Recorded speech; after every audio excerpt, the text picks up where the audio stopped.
بشرا جی، آپ کے والد صاحب احمد بشیر بہت respected journalist, film maker, writer. جب ضیاء الحق نے مارشل لاء لگایا تو وہ ریزائن کر گئے، کیا یہ سچ ہے؟ نہیں، ایکچولی جب ضیاء الحق نے مارشل لاء لگایا تو اس وقت ابا was DG state film authority, which was in Islamabad. اچھا، اس میں اسلم اظہر صاحب چیئرمین تھے اور قدرت اللہ شہاب صاحب اس وقت سیکرٹری انفارمیشن تھے. سو انہوں نے آ کے کہا کہ یہ سب غیر اسلامی ہے. ضیاء الحق نے کہا دوزخ میں چلے جائیں گے جو لوگ یہ کام فلمیں وغیرہ بناتے ہیں. تو اس میں ڈاکیومنٹریز وغیرہ بنتی تھیں، تو وہ خیر محکمہ ختم کر دیا گیا.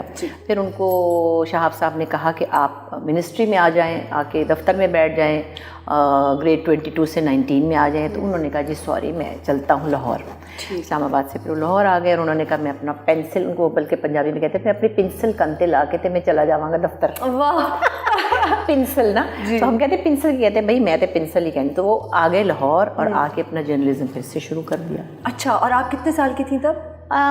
میری جس وقت شادی ہوئی تھی I was 20 اور میری شادی کے تیسرے مہینے کو وغیرہ ہو گیا تھا نا، مطلب. صحیح، ٹھیک. تو وہ پھر ابا، میں اسلام آباد میں رہ گئی تو وہ لوگ لاہور آ گئے واپس. آپ کی فیملی میں سب جو خواتین ہیں، آپ ہیں، سنبل آپا ہیں، نیلم آپا ہیں جو میرے ساتھ لاہور میں ہوتی ہیں، اسما آپا ہیں. آپ اتنی کانفیڈنٹ، اتنی ٹیلنٹڈ سسٹرز ہیں اور آپ کو یہ سالوں سے لوگ آپ کو کہتے آ رہے ہیں، لیکن مجھے پتا ہے کہ یہ آپ میں تو ہے ٹیلنٹ، لیکن آپ کے والد صاحب نے گھر میں ایک ماحول کریٹ کیا ہوگا اس ٹیلنٹ کی ایکسپریشن دیکھ. تو کیسا تھا ماحول اس کا؟ پتہ ہے کیا، بڑا ایک عجیب سے. ابا واز این ایکسٹریمسٹ. ابا انتہائی محبت کرنے والے اور انتہائی غصے والے. دو چیزیں تھیں. ہماری جان بھی نکلتی تھی ان سے اور ہم چپکتے بھی بہت تھے اور وہ ہم کو چپکے ہی رہتے تھے ہر وقت. ان کی عادت تھی کہ بچیوں کو، بیٹیوں کو لپٹ کے اوپر ٹانگ رکھ کے پپیاں کرتے ہی جاتے تھے ہمیشہ. تو مگر جب غصہ ایک للکار ماری اور وہیں ہماری روح فنا. بٹ ان کے بڑے اسٹرکٹ رولس تھے. جی، گانا، پرفارمنگ آرٹس، لکھنا، یہ سب بہت ہی خوبصورت کام تھا جس میں ہمارے گھر میں کوئی ایشو نہیں تھا. صرف یہ تھا کہ آپ نے باہر نہیں جانا، زیادہ دیر تک باہر نہیں رہنا، شام کو گھر میں ہونا ہے، سورج غروب ہو تو آپ نے اپنے گھر میں ہونا، نہ کسی سہیلی کی برتھ ڈے پارٹی پہ جانا تھا. سہیلی کی برتھ ڈے پارٹی نہیں. اور اگر ہم کسی شادی پہ چلے بھی جاتے تھے امی کے ساتھ، ہم کھانے کے بغیر آ جاتے تھے کیونکہ انہوں نے کہا 9 بجے کے بعد دیر باہر نہیں رہنا. اس کا مطلب تھا وہ کہتے تھے مجھے لوگوں پہ ٹرسٹ نہیں ہے. صحیح. اور ان کے مطابق میری 4 سونیاں تیاں نے تھے، میں اس طرح نہیں مطلب چھٹ سکتا. تو وہ ایک ان کو باہر لینا وے، ہی واز رائٹ. تو مگر ہمیں پھر بہت سی چیزوں میں الجھن بھی ہوتی تھی. کیا مصیبت ہے، دل تو چاہتا تھا کہ گائیں. اور پھر چونکہ میں بچوں کے پروگرام میں جاتی تھی تو میرے پیچھے تو بڑی ٹی وی کی گاڑیاں لگ جاتی تھیں. اس وقت مجھے جانے دیا بکاز میں اس وقت فراک جرابیں بنا کے گئی تھی. بٹ تھوڑی سی جب میں بڑی ہوئی تو پھر میری دادی وغیرہ نے کہا کہ بھئی آؤ بڑی ہو گئی ہے فلانا.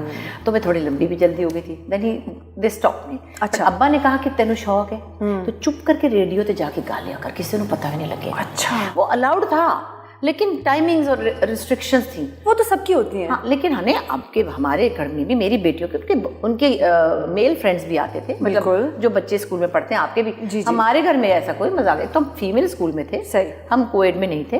مگر ایون دین جب ٹی وی پہ کام کرتے تھے تو پروڈیوسرس کا فون بھی آتا تھا تو ہماری روح فنا ہو جاتی تھی کہ مطلب ہے کہ یہ امی سے بات کر لیں. آپ کو دیکھ کے لگتا نہیں ایسا؟ میرے دماغ میں جو آپ کے والد صاحب تھے اور آپ کی امی ابھی حیات ہیں ماشاءاللہ، لاہور میں ہیں، تو مجھے تو لگتا تھا کہ آپ بہت ہی لبرل اور پروگریسو. ہاں، لبرل اس طرح تھے کہ ہمارے گھر میں میوزک اور مستی مذاق اور لکھنا پڑھنا اور ہمارے گھر میں ادیبوں شاعروں کا آنا بیٹھنا، وہ صرف پروٹیکٹیو بہت زیادہ تھے. اچھا، اس طرح ہمیں انڈیپینڈنس بھی دی. جیسے کہ ہمارے والد نے کبھی پیسے نہیں بنائے کیونکہ ہمیشہ نوکری سے نکالے گئے اور بڑی خوشی خوشی آتی تھی کہ نوکری چلی گئی. مساوات کے ایڈیٹر تھے اور بھٹو صاحب کے خلاف لکھ دیا تو انہوں نے تو نکالنا ہی تھا. تو وہ he was very proud of this. سے میں سچ بولوں گا اور چاہے جو مرضی کانسیکوینسز ہو، ان کی اسی معاملے میں رسپیکٹ تھی. تو ہمیں انہوں نے بس اسٹاپ پہ رستہ دکھایا کہ یہ دیکھو ہم نے یہ گھر لیا، چلو بھائی دیکھیں کدھر سے کس کو بس ملتی ہے. ہمیں اس طرح انہوں نے انڈیپینڈنس بھی تھی. ہمیں کانفیڈنس جو آیا ہے، ہمیں اپنے اون پہ اسکول جانا اور آنا، لیکن یہ بتایا کہ کسی سے کچھ لے کے کھانا نہیں ہے اور کہیں اترنا نہیں ہے. 2-4 چیزیں پکی بتائی تھی. تو کچھ پرنسپلس تھے ان کے جو کہ اس وقت تو بڑے مصیبت لگتے تھے لیکن آئی تھنک وہ ٹھیک تھے.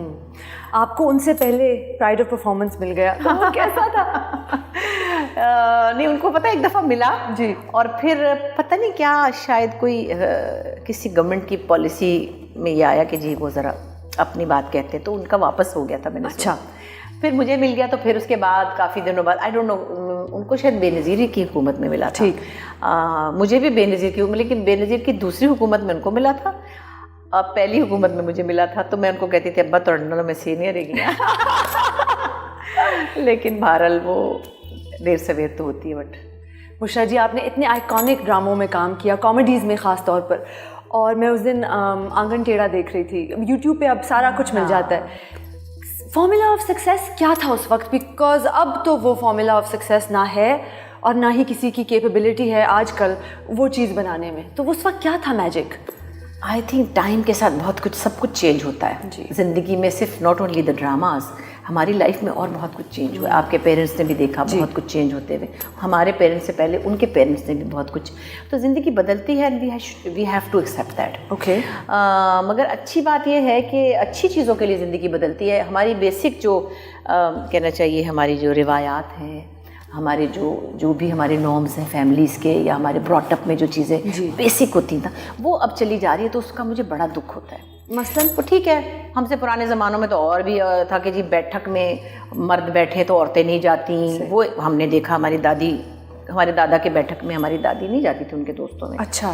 ہماری امی کو ہمارے ابا نے بہت کمپینین شپ دی، وہ اپنے ساتھ ان کو لے کے ہر جگہ جاتے تھے اور ادبی محفلوں میں بھی لے جاتے تھے اور پھر اجوکا کے ڈرامے دیکھنے بھی اور کلاسیکل میوزک کانفرنس میں بھی. تو my mother was his friend.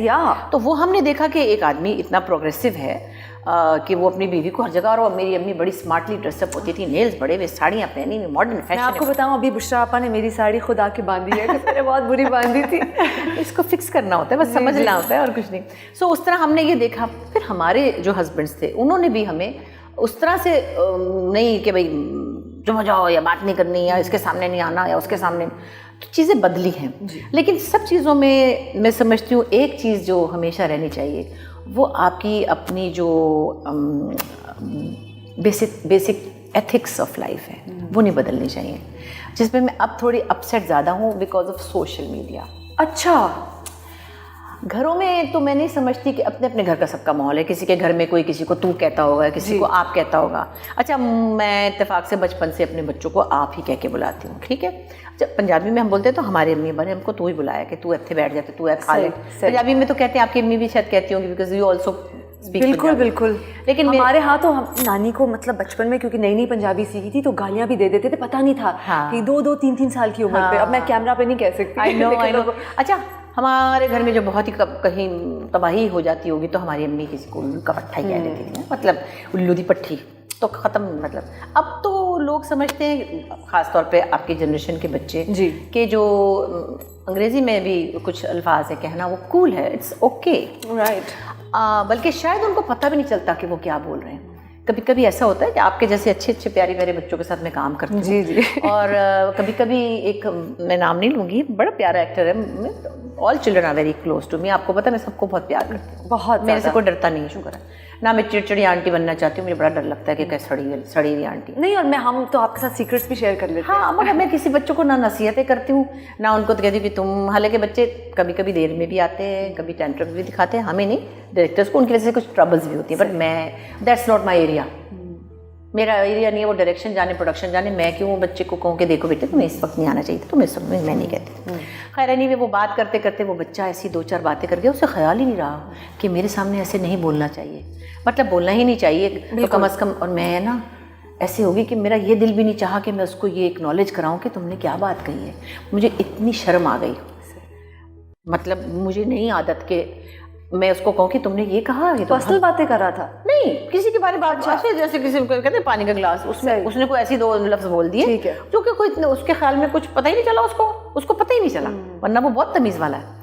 تو میرا مطلب یہ کہ یہ اتنا آپ کی ایک ڈیلی روٹین میں یہ لفظ آ چکے ہیں کہ وہ آپ کو یاد ہی نہیں رہتا کہ یہ کتنی بری بات ہے. یہ بری بات ہے، اس کو سمجھیں. یہ برے الفاظ بولنا بری بات ہے. مطلب میں اس کو اور کس طرح کہوں کہ یہ بری بات. آپ کو لگتا ہے کہ سوشل میڈیا پہ جو ریویورز بھی ہیں جو مطلب بالکل خود ادھر کوئی گائیڈ لائنز نہیں ہے نا، ایکسٹریم کانٹینٹ جو ہے وہ زیادہ چلتا ہے اور وہ پھر زیادہ تر یوتھ ہینڈل کرتی ہے کیونکہ ہمیں تو اتنا آتا ہی نہیں ہینڈل کرنا. ہمارے تو دوستوں کے پاس ہے بھی نہیں. اور میں نے تو ابھی بھی تھوڑا سا شروع کیا تھا تو میں گھبرا گئی کیا ہو گیا. بس مجھے سمجھ نہیں آئی، بدتمیزی کسی نے اتنی کی کہ سیریسلی مجھے ہینڈل کرنا نہیں آیا کیونکہ مجھے عادت ہی نہیں ہے. اللہ کے فضل سے کسی نے منہ کے اوپر بھی کبھی ایسے گالیاں نہیں دی.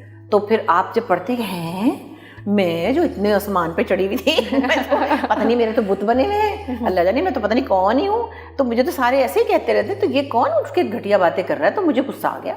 تو وہ نہیں ہونی چاہیے.